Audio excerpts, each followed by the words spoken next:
ተመልከቷት እቺ ጀግናታችንን ኒቃብ ፊትን እንጂ ጭንቅላትን አይሸፍንም ከሄል የቱርኩ መሪ ረሲፕ ጠይብ ኤርዶጋን በጦርነቱ ወቅት ከኢራን ጎን ተሰልፈው እስራኤልን ሊጠፈጥፍ ጫፍ ደርሶ ነበረ። የጌዮች መስጊድ እየተፈጠረ ነው ታውቃላችሁ። ጌዮች መስጊድ እየያዙ ነው። ምህረት የተደረገላቸው 320 ኢትዮጵያውያን ከሳውዲ አረቢያ ወደ ኢትዮጵያ መምጣታቸው እየተነገረ ይገኛል። እነዚህ 320 ኢትዮጵያውያን በሳውዲ አረቢያ እስር ቤት ውስጥ የፍርድ ሂደታቸውን እየተከታተሉ የነበሩ ኢትዮጵያውያን ሲሆኑ ምህረት ተደርጎላቸው የክስ ሂደታቸው ተቋርጦ ወደ ኢትዮጵያ መመለሳቸው ነው እየተነገረ የሚገኙ።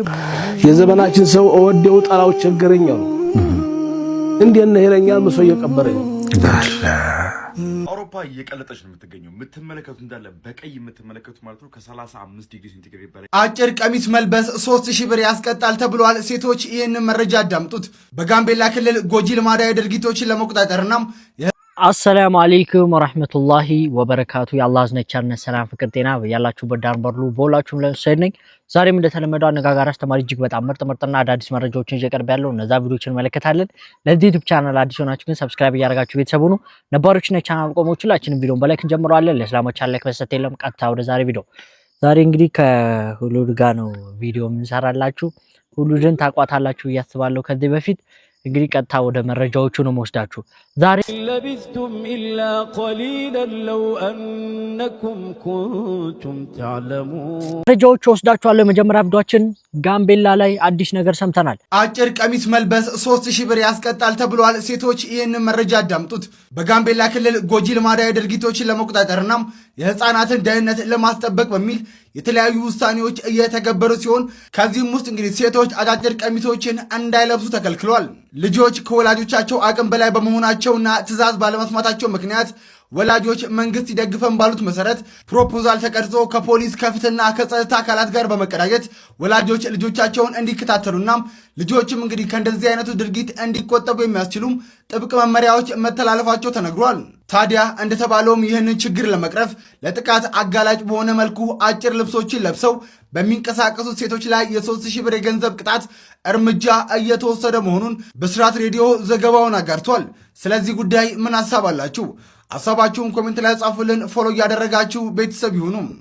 ጋምቤላ ላይ የሰማነው ነገር እጅግ በጣም ያስገርማል። እንግዲህ ሌላ ቦታ ኒቃብ እንደዚሁም ደግሞ ሴት ልጅ ልሸፈን ስትል ተከለከላለች። ጋምቤላ ላይ ደግሞ አጭር ቀሚስ መልበስ ተከልክሏል። ይህ ደስ የሚል ነገር ነው። ነገር ግን አንድ ጥያቄ አለኝ። በጋምቤላ ማህበረሰብ ውስጥ ወደ ገጠሩ አካባቢ አለባበሳቸው በጣም የድሮ ሰዎች ነውና ይሄ ኮባ ምናምን የሚለብሱታል ወይም ቆዳ የሚለብሱታልና እነሱንም ያካትታሉ የሚለውን ነገር ጥያቄ ውስጥ የሚገባ ጉዳይ ነው። ለማንኛውም ግን ያው ብዙ ሀገሮች እንደዚሁም ደግሞ አክሱምም ጭምር ማለት ነው እንደዚሁም ዩኒቨርሲቲዎች እንግዲህ ሴት ልጅ መሸፈንን የሚከለክሉት ከጋምቤላ ሊማሩ ይገባል። ወደ ቀጣይ ቪዲዮ ወስዳችኋለሁ። ዛሬ የአሹራ ቀን ነው። ዛሬ ያለንበት ቀን የውሙ አሹራ ሲሆን ይህ ከታላላቅ እስላም ድል ካገኘባቸው ሐቅ የበላይ ከሆነባቸው ቀኖች መካከል አንዱ ነው። ምድር ላይ ወሰን ካለፉ አብዝተው ከጠገቡ ፍጥረታት መካከል አንዱ ያውም ዋናው የነበረው ፊርዓውን የጠፋበት የተዋረደበት ሐቅ የበላይ የሆነበት ቀን ነው። ባጢል ሐሰት ምንም ቢነግስ ከጊዜ በኋላ እንደሚጠፋ፣ እውነት ምንም ቢደበቅ ቢበደል ከጊዜ በኋላ የበላይ እንደሚሆን አላህ ተባረከ ወተዓላ በተጨባጭ ያሳየበት ቀን። በኑ እስራኤሎች የነቢዩላህ ሙሳ ተከታዮች ድል ያገኙበት፣ አምባገነኑ ፊርዓውን ደካማ ፍጡር መሆኑን በዓይናቸው ያዩበትና ያረጋገጡበት ቀን። እንዲሁ እንደተኛውም ተራ ቀን አላለፈም። በየዓመቱ አሹራ ሙሐረም 10 ይታወሳል። ነቢዩ ዓለይሂ ሰላቱ ወሰላም ቀኑ እንዲጾም አውጀዋል። ራሳቸው ጾመዋል። ማንኛውም ግፈኛ አምባገነን ሚያልፍበት ሚያልቅበት ግፍና በደሉ ሚያበቃበት ጊዜ እንደሚኖረው ከአሹራ ሰዎች ሊረዱ ይገባል። ከአላህ ውጭ ያለ ኃይል አለኝ አቅም አለኝ የሚል በሙሉ አቅሙን እንደሚያጣ፣ በአላህ ተባረከ ወተዓላ የተመካ ከአላህ ተባረከ ወተዓላ ነስርን ድልን የጠበቀ መጨረሻው እንደሚያምር ከአሹራ ልንረዳ ይገባናል። በኒ እስራኤሎች የሙሳ ተከታዮች የፊርዓውንን አምባገነንነት ጭካኔ ከማየታቸው የመጣ መቼም ከሱ የሚገላገሉ አይመስላቸውም ነበር። ፊርዓውንና በሱ የተታለሉ የሱ ተከታዮችም ፊርዓውን መቼም አቅም ያጣል፣ ውሃ ላይ ሰምጦ ይሞታል ብለው አይገምቱም ነበር። በአሹራ ቀን ግን ፊርዓውን ደካማ መኽሉቅ መሆኑን ከራሱ እንኳ አደጋን መከላከል የማይችል መሆኑን በዓይናቸው አይተዋል። አምባገነን ግፈኛ ሁሉ ከዕለታት አንድ ቀን ግፉ እንደሚያበቃ እጅ እንደሚሰጥ ከዚህ ተበዳይ ሁሉ ትምህርት ሊወስድ ይገባል። አሹራ ቀን እየጾማችሁ ነው ወይ? አላህ Subhanahu Wa Ta'ala እየጾማችሁ ያላችሁ ሰዎችን በሙሉ አላህ አጅራችሁን ይቀበላችሁ። ለቀጣይ ዓመት ከቤተሰቦቻችሁ ጋራ በአፊያ በጤና የምትገናኙ አላህ አድርጋችሁ። የዛሬውን ቀንም እንግዲህ ጾማችሁን አላህ ይቀበላችሁ፣ አላህ ይቀበለን። ወደ ቀጣይ ቪዲዮ ወስዳችኋለሁ። ከሳውዲ እንግዲህ ምህረት ያገኙ 300 ምናምን በላይ ኢትዮጵያውያን ወደ ሀገራቸው ገብተዋል።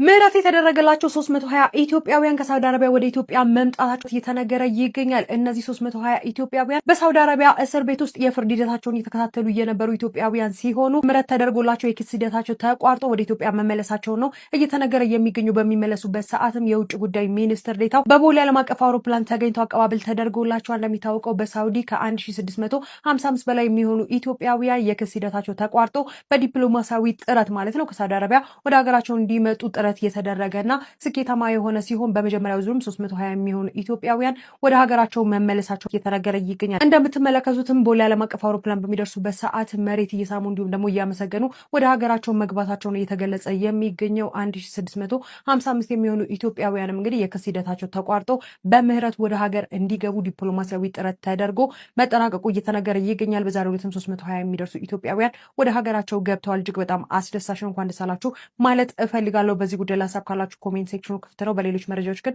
በድጋሚ ተመልሼ እመጣለሁ። የፕላስ ምልክቷን መጫናችሁን አትርሱ። መልካም ቀን ይሁንላችሁ። እጅግ በጣም ደስ ብሎናል። እንኳን ደስ አላችሁ ማለት እፈልጋለሁ።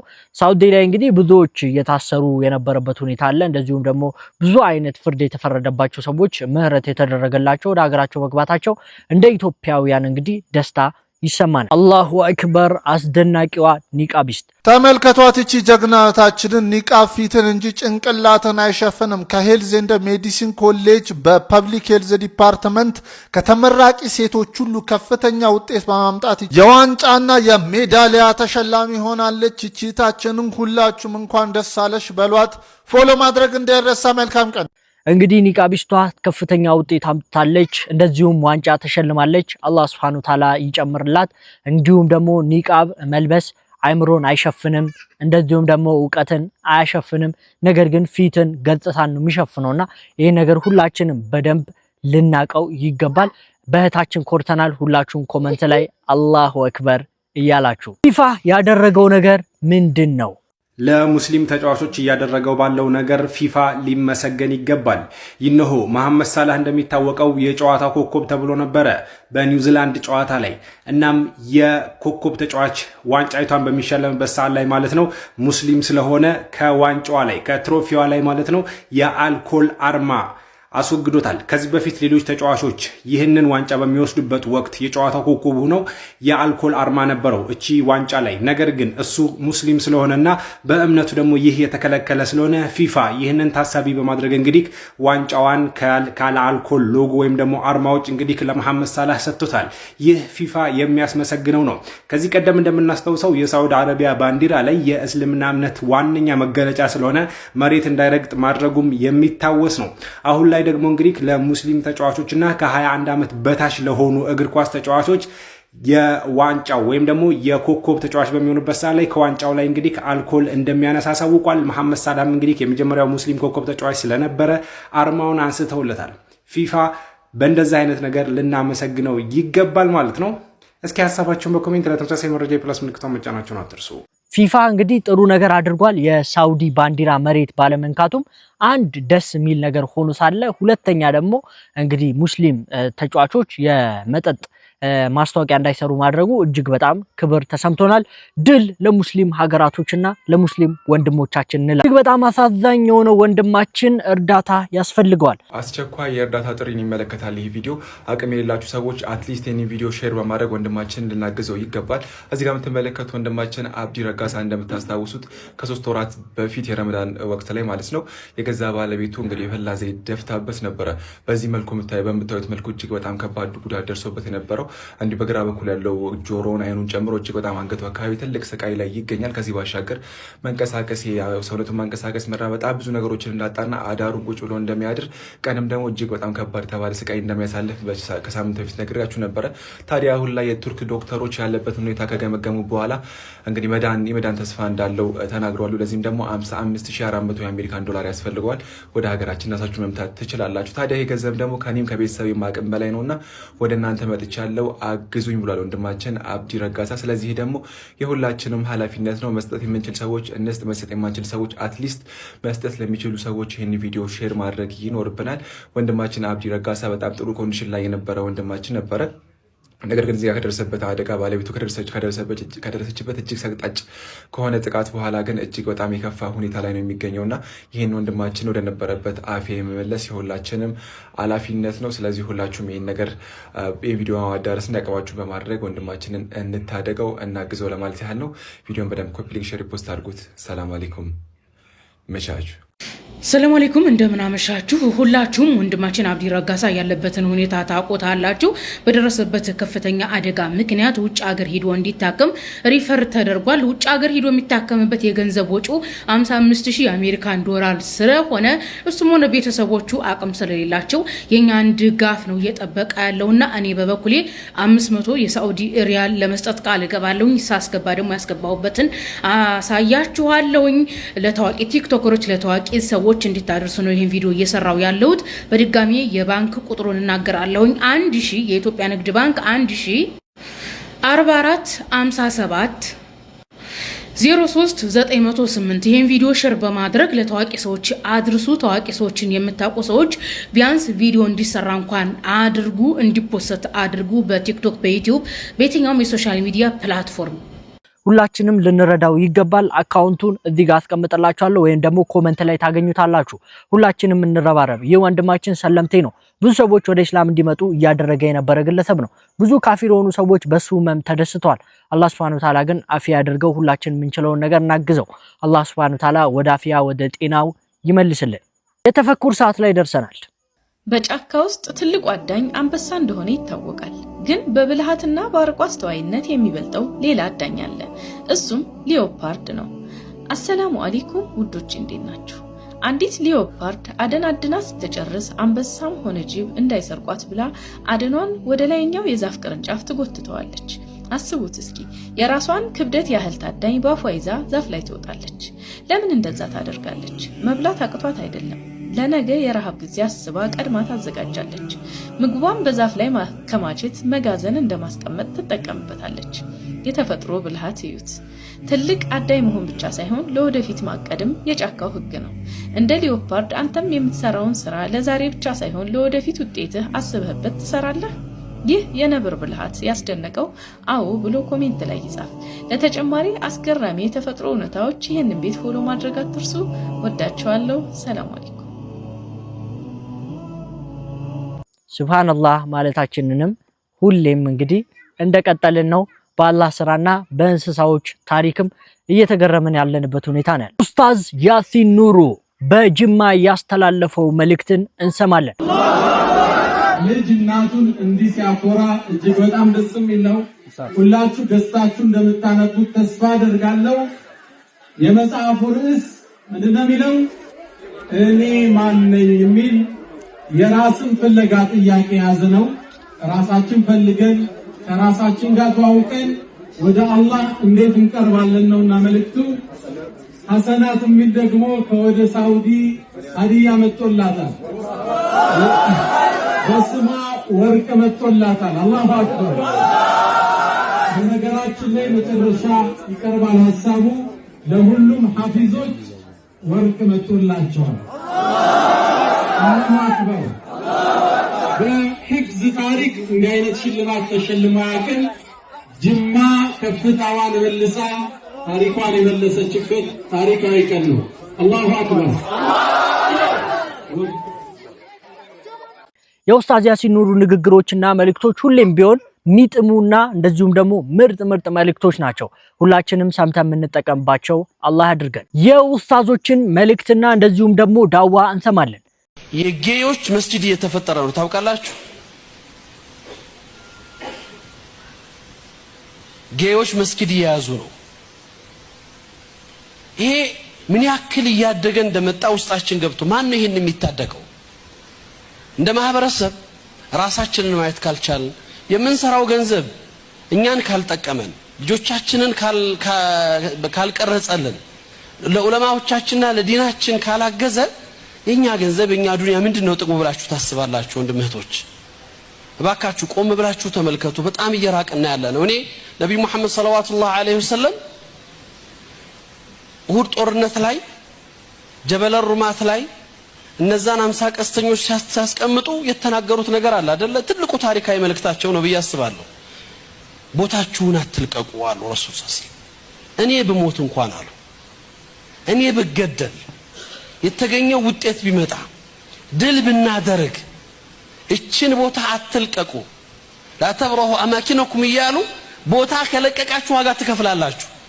ዛሬ ዋጋ ይከፈልን ያለው ቦታችንን ለቀን ነው። ያለ ቦታችን ላይ ቁመን ነው። ይሄ ነው ቦታችንን ስንለቅ የሚያስጨንቀን የምንገነባው ድንጋይ ነው። ቦታችንን ስንለቅ የሚያስጨንቀን የምንይዘው ቆርቆሮ ውድድር ነው እኛን የሚያስጨንቀን። እንረሳለን፣ መሰረታችንን እንዘነጋለን፣ አላማችንን እንስታለን። ወደ መስመራችን እንመለስ። ዛሬ ጅምር 18 ለኔ ክብር አይደለም። በአባባ መርከዝ ላይ በሻሃደም ኩልያ ተብሎ ደሴ ከተማ ላይ የወሎ እምብርትና መዲና ላይ ብዙ ታሪክ የተሰራበት ከተማ ላይ መቶዎች ሺዎች ማስመረቅ የሚገባውን ስራ የሚሰራበት አቅምና ኢልም ባላቸው ሰዎች 18 ሰዎች ለመጀመሪያ ጊዜ መመረቅ ይሄ ክብር አይደለም፣ ውርደት ነው። እንዳትደሰቱ። ትልቁ ችግራችን በትንሽ ነገር እየተደሰትን ነው ትልቁ ነገር እያጣን ሄደው። ቅድም ሸኻችን እንዳሉት ትንሽ ነገር ሰርተን ቦታ ይጠበናል። ከኛ በላይ ማን አለ እንላለን፣ ግን አልሰራንም፣ የሚገባንን አላደረግንም።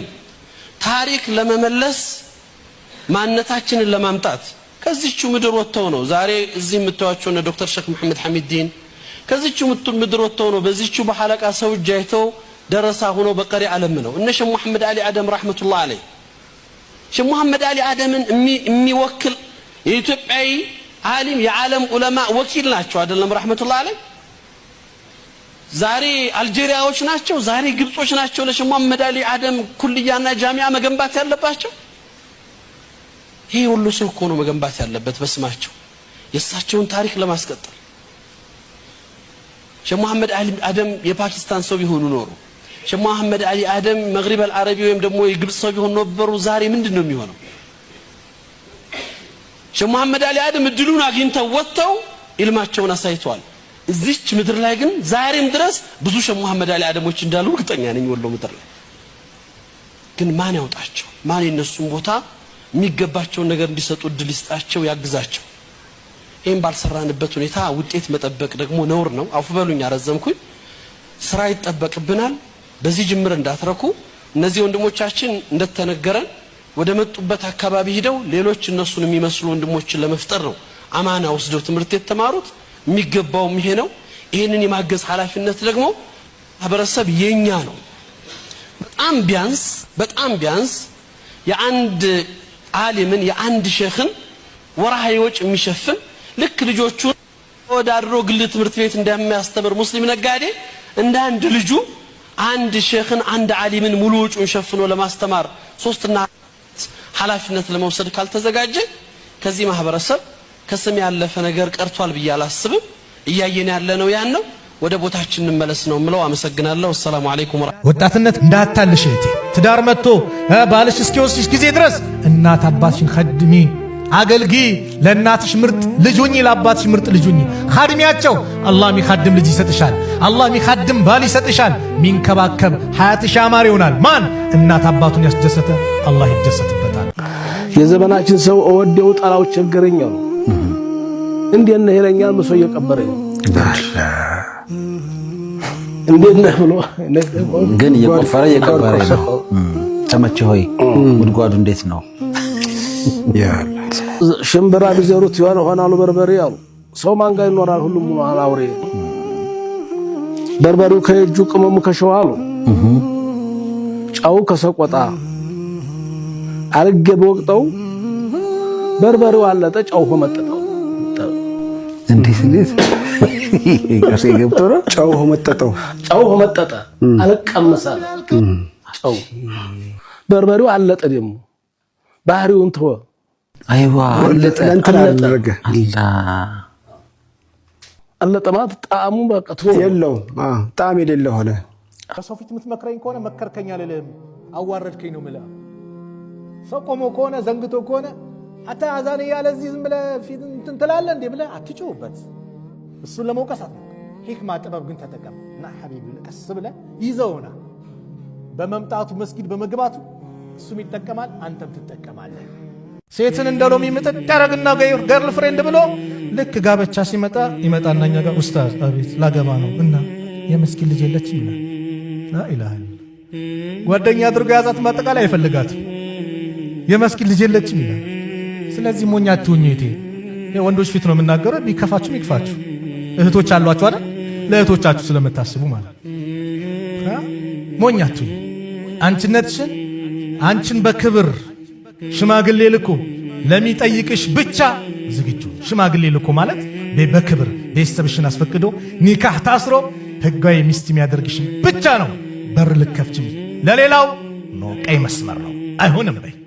እጅግ በጣም በሚያሳፍር ሁኔታ የጊዮች መስጊድ ሊገነባ ነው የሚለው መልእክት እንግዲህ ምን ያክል እንደተበላሸ እንግዲህ ሰዎች ምን ያክል ወደ መጥፎ ነገር እየሄዱ እንዳሉ የመጥፎ ተጽዕኖ እንዴት ማህበረሰቡ ጋር ሙስሊሙ ጋር እንደሚገባ የሚያሳይ ነውና ሁላችንም ልጆቻችንን በምን አይነት መልኩ እንደምናሳድግ እንደዚሁም ደግሞ እንዴት አድርገን እንደምንጠብቃቸው ማሰብ መቻል አለብን። እንዴት በዲነል እስላም በሀያ በአደብ በእስላማዊ አስተምሮ አንጸን ማሳደግ እንዳለብንና እንደዚሁም ደግሞ ከማህበረሰቡ መጥፎ ድርጊቶች ልጆቻችንን መጠበቅ እንዳለብን የሚያሳይ ነው።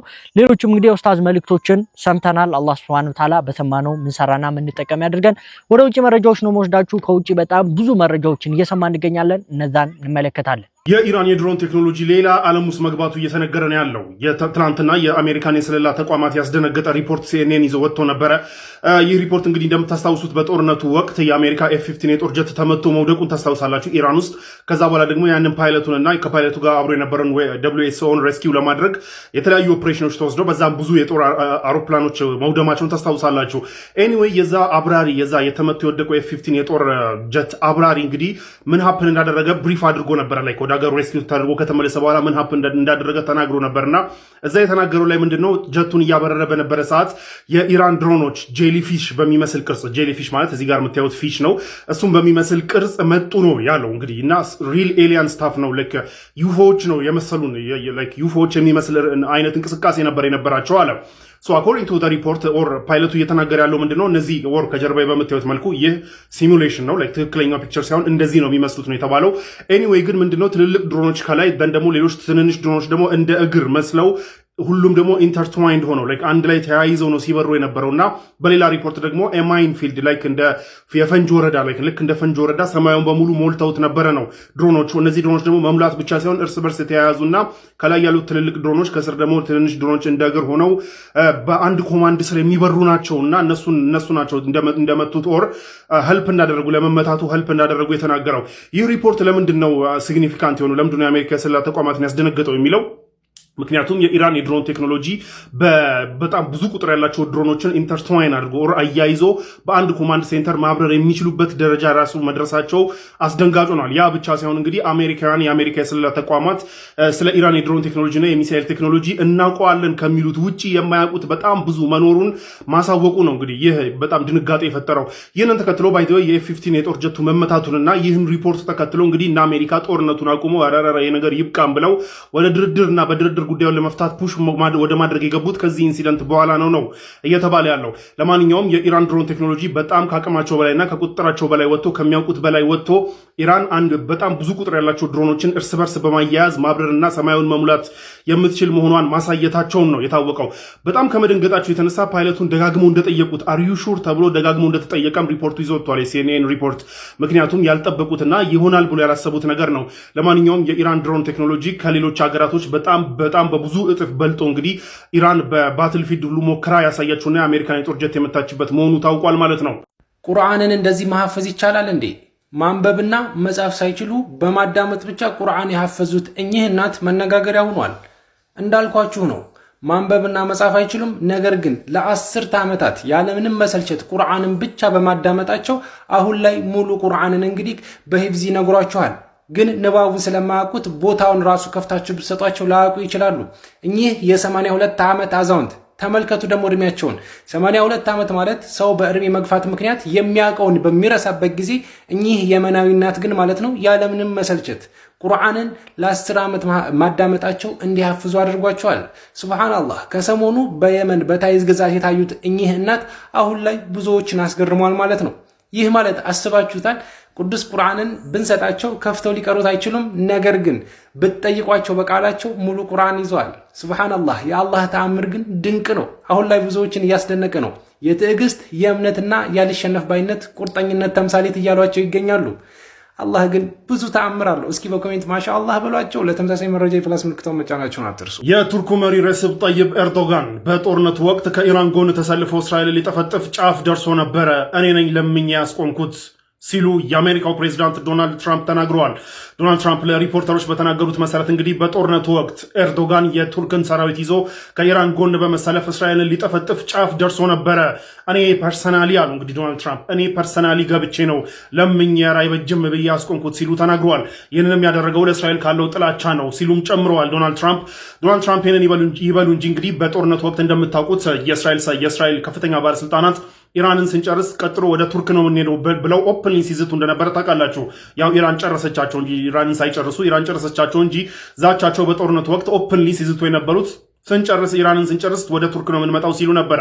ያ ብቻ ሳይሆን ሶሪያ ውስጥ ባለው ፖሊሲዎችና እንቅስቃሴዎች እንደምታውቁት የሶሪያ ምድር ላይ እስራኤልና ቱርክ ተፋጠውን ያሉትና ይህ ሁሉ መቃቃሮች ስላሉ ምናልባትም እውነትም ሊሆን ይችላል ዶናልድ ትራምፕ ያሉት እውነትም ላይሆን ይችላል። ምክንያቱም ዶናልድ ትራምፕ ምን አሉ አይባልም። ለማንኛውም እንደዚህ አይነት ነገራቶች እንደነበሩ ለሪፖርተሮች መናገራቸውን ተከትሎ እንግዲህ መወያያ ሆኗል። በሌላ በኩል ግን ስለ ኤርዶጋን ካነሳን አይቀር አመና ሀዳ ከወራት በፊት እንደምታስታውሱት የጣሊያኗን መሪ ጆርጂያ ሜሎኒን ሲጋራ ፍቺ ብለዋት ነበር። ታስታውሳላችኋል? አልአምር ቢልማዕሩፍ ወነህይ አኒል ሙንከር ምናምን በሚለው ስታፍ ሲጋራ ፍቺ ብለዋት ነበር። ገስዋት ፈታለች። አውሮፓ እየቀለጠች ነው የምትገኘው። የምትመለከቱ እንዳለ በቀይ የምትመለከቱ ማለት ነው ከ35 ዲግሪ ሴንቲግሬድ በላይ ሙቀት የተመዘገባቸው የአውሮፓ ቦታዎች ናቸው። በከፍተኛ ሁኔታ ይህ ሙቀት እያጠቃትና እየደቆሳት የምትገኘው ሀገር ደግሞ በአሁኑ ሰዓት ላይ ፈረንሳይ ነች። እስከ 45 ዲግሪ ሴንቲግሬድ ድረስ ያለው ሙቀት ተመዝግቧል ተብሏል። እና በአሁኑ ሰዓት ላይ በጣም ኮንሰርን የሆነው በፈረንሳይ ውስጥ በጣም ኮንሰርን ይዟቸው ደግሞ ሀሳብ ይዟቸው ያለው ሙቀቱ ጉዳይ ሳይሆን ውሃ ውስጥ ወር ደግሞ ወንዝ ውስጥ እየገቡ ያሉ ሲቲዝኖች እና ዜጎች ጉዳይ ነው። እነዚህ ሰዎች እንግዲህ ሙቀቱን መቆጣጠር አቅቷቸው በሚያገኙት የውሃ አካላት ውስጥ እየገቡ እየሰመጡና እየሞቱ ነው የሚገኙት። ስ ተርሱ ፓሪስ ውስጥ እንደምትመለከቱት ባሉ ወንዞች ላይ ሰዎች ራቁታቸውን አድርገው እየዘለሉ ውሃ ውስጥ እየገቡ ወይ ሰምጣሉ ወይ ይጎዳሉ፣ በዛ ይሞታሉ። እኛ ሰሞኑ በጣም ሙቀት አቃጥሮናል፣ በጣም እየሞቀን ነው። ፀሐይ ልካለች የምንለው 28 ሜቢ 27 28 እነዛ ነገር ናቸው ሙቀቶቹ። 45 ዲግሪ አድርጋችሁ አስቡት። ሙቀት በሚመጣበት ሰዓት ላይ አውሮፓ ውስጥ ማለት ነው አውሮፓ ውስጥ ሆኖ ሌሎች ሀገሮች ላይ ሙቀት የሚመጣበት ሰዓት ላይ ህዝቦችን መቆጣጠር የማይችሉበት ምክንያት ምን መሰላችሁ? 90% በላይ የሚሆኑት ሰዎች በቤታቸውም ሆነ በሚሰሩበት ቦታ ኤሲ የላቸው፣ ማቀዝቀዣ ራሳቸው የሚያቀዘቅዙበትና ሙቀት እንኳን ድንገት ይመጣ ሰውነታቸውን ሊያቀዘቅዙበት የሚችሉበት አማራጭ የላቸው። ሞስት ኦፍ ዘ ታይም ዩሮፕ ቀዝቃዛ እንደሆነች የምታምኑና በዛ ቅዝቃዜ ያሉ ስለሆኑ ኤሲ ስለሌላቸው ሙቀት ሂት ሲያደርጋቸው እንግዲህ ያላቸው አማራጭ ወጥተው ወንዝ ውስጥ መግባት፣ ፋውንቴን ላይ ውሃ መንካት ምናምን ነው። እንደምትመለከቱ ነው ፈረንሳይ ፓሪስ ላይ 41 ዲግሪ ሴንቲግሬድ ነው በአሁኑ ሰዓት ላይ የተመዘገበው። 41 ሙሉ ዩሮፕ እንደምትመለከቱት ከ30 አልፏል። እና እኛ እዚህ ጋር ሞቀን የምንለው ሙቀት ከዚህ ጋር ሲነጻጸር ምንም አይደለም። እና እስቲ እናመስግን ፈጣሪያችን። በአሁኑ ሰዓት እንደወጣው መረጃ ከሆነ ኢራን አዲስ መንገዶችን አዲስ አሰራሮችን ተግባራዊ እያደረገች ነው። በዚህ ጦርነት ምክንያት እንግዲህ የተለያዩ ወታደራዊ ጥምረቶች የታዩበት ጦርነት ነው። ይህንም ተከትሎ ኢራን ከፍተኛ የሆነ ትምህርት የወሰደች ይመስላል። በአሁኑ ሰዓት እንደተነገረው ከሆነ የተለያዩ አረብ ሀገራት ኢራን ጨምሮ አንድ ላይ በመሆን ካሁን በኋላ ላይ የሚመጡባቸው ጥቃቶች ራሳቸውን በወታደራዊ መልኩ አንድ ላይ በመሆን ጥምረት በመፍጠር ለመከላከል እያሰቡ ነው፣ እያቀዱ ነው ተብሏል። በዚህም ጥምረት ውስጥ ከላይ እንደምትመለከቱት ቱርክ፣ ሳውዲ አረቢያ፣ ኢራን፣ ፓኪስታንና ግብጽ አንድ ላይ በመሆን እንግዲህ በአንድ ዘርፍ ላይ ቆመዋል። ታዲያ እነዚህ አረብ ሀገራት ካለፈው ጦርነት ማለትም ከአሜሪካ፣ ከኢራን፣ ከእስራኤል ጦርነት እንግዲህ ትምህርት የወሰዱ ይመስላል። በአንድ ላይ ለመቆም እንግዲህ እየተስማሙና እየተነጋገሩ ነው ተብሏል። አዲስ ነገር ካለ ማሳውቃችሁ ይሆናል። ብሩክ ነኝ። አይመለከተንም። እኛ ድርድሩ በፍጹም አይመለከተንም። እስራኤል በዚህ ድርድር ውስጥ ያለችበትም በሊባኖስ ላይ የምንወስደውን ወታደራዊ እርምጃና ጽዳት እንቀጥላለን ሲሉ የእስራኤል የገንዘብ ሚኒስትር በዚህ ሰዓት እያሳወቁ ይገኛሉ። በእስራኤል ባለስልጣናት እንዲሁም ደግሞ በአሜሪካ ባለስልጣናት በኩል የተፈጠረው ክፍተት ማለት ነው የትየለሌ ደርሷል። አሁን ደግሞ በቴሌቪዥን መስኮት እንዲሁም ደግሞ በተለያዩ የማህበራዊ ትስስር ገጾች ላይ መልእክት እያስተላለፉ ይገኛሉ። የእስራኤል ባለስልጣናት በአሜሪካ እንዲሁም ደግሞ በኢራን በኩል የሚደረገው ድርድር እንዲሁም ደግሞ ሰላም ከኢራን ጋር በፍጹም አይመለከተንም፣ እስራኤልን በፍጹም አይመለከታትም። እኛ በድጋሚ ከኢራን ጋር ጦርነት መግባት ካለብን እንኳን እንገባለን እያሉ ይገኛሉ። ኢራን እንግዲህ ዋነኛው ከነጥቦቿ መካከል አንደኛው የሆነው እስራኤል በሊባኖስ ላይ እየወሰደች የሚገኘው ጥቃት ነው። እስራኤል ግን በፍጹም በሊባኖስ ላይ የምወስደውን ጥቃት ማለትም ደግሞ ሄዝቦላ እስኪጠፋ ድረስ ሊባኖስን መደብደቤን አላቆምም ስትል ነው በትላንትናው ዕለት እየተናገረች የምትገኘው። በአሜሪካ እንዲሁም ደግሞ በእስራኤል ባለስልጣናት በኩል የተከፈተው ክፍተት እጅግ በጣም የትየለሌ ሆኗል። በርካታ ውዝግቦችንም ጭምር እያስነሳ ይገኛል። በዚሁ አጋጣሚ ይህንና ሌሎች ጉዳዮች ላይ ዝርዝር የሆኑ መረጃዎችን የምትፈልጉ ሰዎች ዩቲዩብ ቻናሌን ሰብስክራይብ ማድረጋችሁን አትርሱ። በሌሎች መረጃዎች እስከመመለስ ድረስ ግን ፕላስ ምልክቷን መጫናችሁን አትርሱ። መልካም ቀን ይሁንላችሁ። የፍልስጤም የሀገርነት ጥያቄ ድጋሜ በአራት የአብዛኛው እስልምና ተከታይ የሚበዙባቸው ሀገራት አማካኝነት ተነስቷል። ይሄ ጉዳይ እስራኤልን ክፉኛ አስደንግጧል።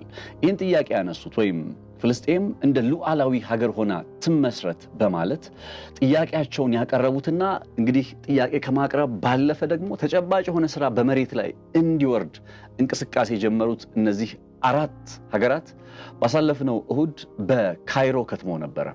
ይህም ማለት ግብፅን ጨምሮ ቱርክ አለች፣ ሳውዲ አረቢያ አለች፣ ፓኪስታን አለች። ፓኪስታን የኒክሊየር ጦር መሳሪያ የታጠቀች ሀገር ነች። ግብፅ ደግሞ የመሬት አቀማመጧ በጣም ስትራቴጂካዊ እንደሆነ ይታወቃል። ሳውዲ አረቢያ ደግሞ አጠቃላይ ከሀብት ጋር ከገንዘብ ጋር ተያይዞ ምንም አይነት ችግር እንዳይመጣ የቴክኖሎጂካዊ ስራዎች ላይ ወታደራዊ ስራዎች ላይ ኢንቨስት ማድረግ የምትችል ሀገር ነች። ቱርክ የሰሜን አትላንቲክ ጦር ቃል ኪዳን ድርጅት ኔቶ አባል መሆኗ እየታወቀ ነገር ግን ደግሞ ከቅርብ ጊዜያት ወዲህ በራስ አቅም በሚገነቡ ወታደራዊ ቴክኖሎጂዎች አዲስ ተአምር እያሳየች ያለች ሀገር ነች። እነዚህ አራቱ ሀገራት ከእስራኤል ጋር የገቡበት ሰጣ ገባ አሁን ወደ ሌላ አዲስ ምዕራፍ ተሸጋግረዋል። ምን እያሉ ይገኛሉ? ፍልስጤም እንደ ሀገር ትመስረት ወይም የፍልስጤም ሉዓላዊነት ይከበር። ይህን ጥያቄ እነዚህ አራት ሀገራት የማሳታቸው ጉዳይ ቴል አቪቭ ደርሶ በጥሩ መልኩ አልታየም። ታዲያ ቴል አቪቭ ይህንን የነ ግብፅ የነ ቱርክ እንቅስቃሴን እንዴት ነው ለመመከት ያሰበችው የሚለው ጥያቄ አሁን በግልጽ እየታየ ነው። ለምሳሌ ያክል ከዚህ ቀደም ሰርቼላችሁ በነበረ ፕሮግራም ላይ አንድ ከፍተኛ የእስራኤል ሰላይ አሜሪካዊ ሰላይ ነው፣ ግን ለእስራኤል ሚስጥሮችን ለማቀበል ሲሞክር ተይዞ 30 ዓመት ታስሮ ከዛ ከ30 ዓመት እስር በኋላ በ2014 ተለቋል። እና ይህ ሰው ሲናገር ግብፅና ቱርክ ቀጣይ የእስራኤል የጦር ግንባሮች ናቸው ብሎ ተናግሮ ነበር። አሁን ደግሞ ሌላ ተመሳሳይ አቋምን አራመደ። የእስራኤላዊ ጽዮናውያን አክቲቪስት ነው፣ ኦሚኦድ ኮሄን ይባላል። እስራኤል በሚቀጥሉት 15 ዓመታት ውስጥ ከግብፅ ጋር ፊት ለፊት ጦርነት ውስጥ እንደምትገባ አስደንጋጭ ትንበያን አስቀምጧል። የዛሬ ቪዲዮ እንግዲህ እኔ መስል ነበር። ሳይነበርኩ ቪዲዮ ላይክ፣ ቻናል ሰብስክራይብ አድርጉ። ቪዲዮ መተላሻ እንዳ ሼር አድርጉ። አላህ በጀን ታገናኝ ነው። ሰላም አለይኩም ወራህመቱላሂ ወበረካቱ።